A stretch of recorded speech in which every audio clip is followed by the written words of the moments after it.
first time guys, ay narating po natin ang isa po sa pinakamataas na bundok po dito sa Sitio Mali Patiao. Nakikita nyo po guys at para po tayong nasa ulap o nasa alapaap. Pagkarating ko po dito guys, super namangha po ako. Huwag po niyo akong iiwan guys at papakita ko po sa inyo ang kagandahan po ng lugar po na ito for the first time. At nakarating po tayo dito sa isa po sa pinapangarap ko po na marating noong una po lamang ng ating pong pagbablog. Ngayon po sinikap ko po na marating ito para naman po lahat po tayo ay makinabang sa kagandahan po ng lugar po na ito. Ayan, papakita ko po sa inyo at ito pong ating pong background. Ito na po yung pinakang ibaba po niyan at hindi lang po yan. Maging dito po sa ating pong nasa harapan ay kitang-kita na po natin ang buong karagatan na tayo po ay nalilibutan. Ayan, kaya tayo na po, wag na po tayo magpatumpik-tumpik pa. Samahan niyo po ako dito. At ito po guys, kung nakikita po ninyo, kitang-kita po natin ang pinakang ibaba po dito. Nakikita niyo po ba guys na isa po ito sa pinakamataas po na bundok na ating pong naakyat sa bayan po ng San Francisco, Quezon. At dito po sa kabila po na ito, makikita po ninyo yung kabundukan na napakaganda pong tingnan. Hindi lang po guys pala Macapaya Hills ang isa sa maganda, maging ito rin po ay mapapasama po sa isa sa napakaganda pong pagmasdan kapag narito ka po sa kabundukan pong ito. At dito po sa ating pong background po sa kabila niyan, iikot-ikutin po natin. Ito naman po ang ating pong makikita po dito sa pinakang kabila po na ito. Grabe guys, talaga pong super nakakamangha po nung pagkarating ko po dito. Grabe, hindi wala na po akong iniisip para pong tayo ay nasa ulap. At dito po, hindi lang po masyado nakikita po sa ating pong video.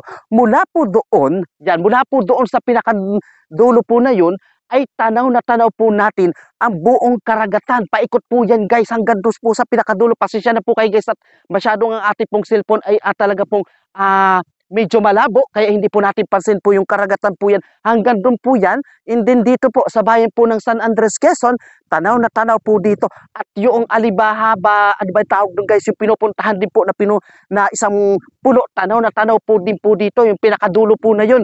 Kaya talaga pong napakaganda po rito at talaga po ngayon ko lamang po napuntahan ang lugar po na ito na isa po sa napakaganda. Yan, bukod pa rin po sa Macapaya Hills, mayroon pa rin po pala tayo dito na medyo malapit sa bayan po ng San Francisco, Quezon. At kung napapansin nyo guys, yung pinakang ibaba po na yun, yung pinakang ito po ay pinakang pastulan po ng mga baka. May magsasabi na naman po dyan, anong maganda dyan, walang mga puno.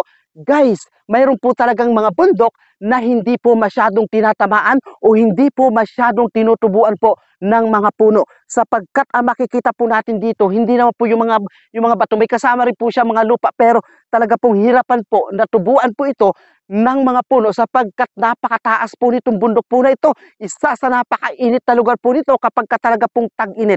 Then mapapansin nyo po rin dito yung mga ilan-ilang po mga puno na makikita po natin sa lugar po na ito. At may isa rin po sa akin na nagpabighani, yung lugar po na yun, ipapakita ko po sa inyo. Huwag po ninyo guys akong iiwan. Yan, para naman po sabay-sabay po tayong mamangha sa lugar po na ating pong natuklasan sa araw po na ito. At ito yung parang pinakamalaking bato na gusto ko sanang pumatong doon. Pero makikita po ninyo dito sa isang tipak na bato na yan na maaari pwede siyang gumulong doon sa pinakang ibaba. Ayan, pero napapansin ko dito guys, is pwede siyang patungan pero natatakot po tayo guys kasi isang aksidente po natin, pwede po siyang mag-collapse, gumulong po doon sa pinakang ibaba kasi napapakikita nyo po dito na napakataas po talaga po nitong bundok po na ito na ating pong tatayuan sa oras po na ito. Hindi ang ganito sa pinakandulo po na yon. Ayan, para itong isang malaking bato na nabaybay hanggang doon sa pinakandulo po na yon. Ayan, and then naliligid naman po ito ng parang style po siyang bangin at dito sa pinakantaas po nito matatanaw naman po natin yung pinakamagagandang lugar po dito sa Sitio Mali Patiao. Ano ba? Mali Patiao. Okay, Mali Patiao.